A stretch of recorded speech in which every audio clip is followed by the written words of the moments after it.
Since the change of the political party in charge has not made a difference, who's really in charge? Someone is responsible, and it's important for those of us who love liberty and resent big brother government, identify the philosophic supporters who have the most to say about the direction our country is going.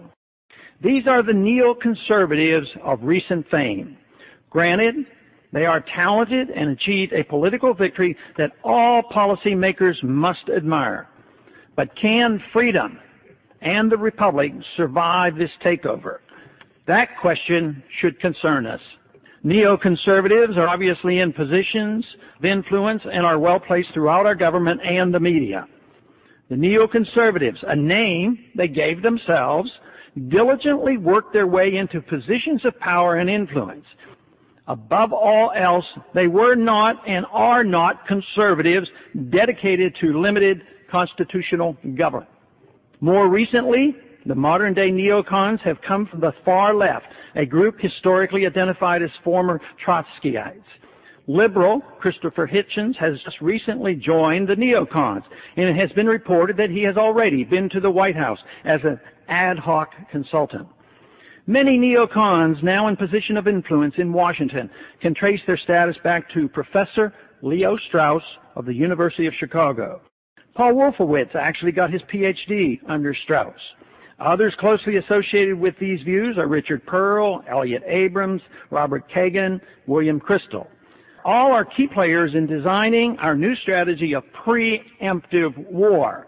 Others include Michael Ledeen of the American Enterprise Institute, former CIA Director James Woolsey, Bill Bennett, Frank Gaffney, Dick Cheney, and Donald Rumsfeld.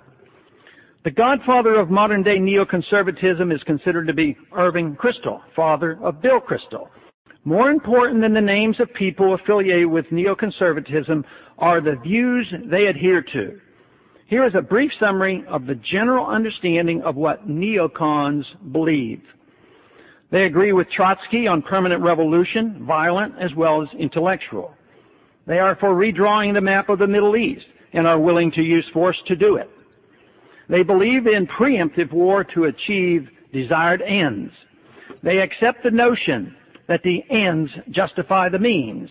They express no opposition to the welfare state. They are not bashful about an American empire. Instead, they strongly endorse it. They believe lying is necessary for the state to survive. They believe a powerful federal government is a benefit. They believe pertinent facts about how a society should be run should be held by the elite and withheld from those who do not have the courage to deal with it. They believe neutrality in foreign affairs is ill-advised. Force should not be limited to the defense of our country. They dislike and despise libertarians, therefore the same applies to all strict constitutionalists. They endorse attacks on civil liberties, such as those found in the Patriot Act, as being necessary. They unconditionally support Israel and have a close alliance with the Likud party. Various organizations and publications over the past 30 years have played a significant role in the rise to power of the neoconservatives. A product of the Bradley Foundation, the American Enterprise Institute led the neocon charge, but the real push for war came from the Project for a New American Century, another organization helped by the Bradley Foundation. This occurred in 1998 and was chaired by Weekly Standard editor Bill Kristol. They urged early on for war against Iraq, but were disappointed with the Clinton administration, which never followed through with its periodic bombings. Obviously, those bombings were motivated more by Clinton's personal and political problems than a belief in the neocon agenda.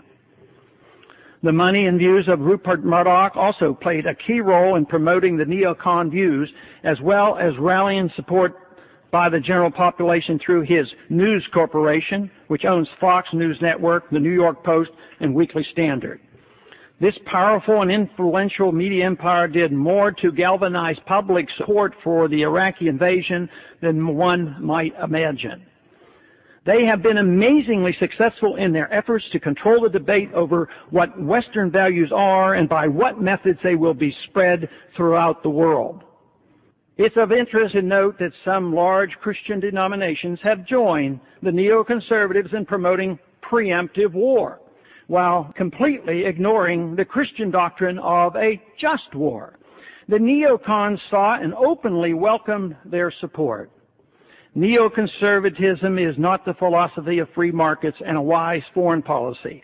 Instead, it represents big government welfare at home and a program of using our military might to spread their version of American values throughout the world. If the neoconservatives retain control of the conservative limited government movement in Washington, the ideas once championed by the conservatives of limiting the size and scope of government will be a long-forgotten dream.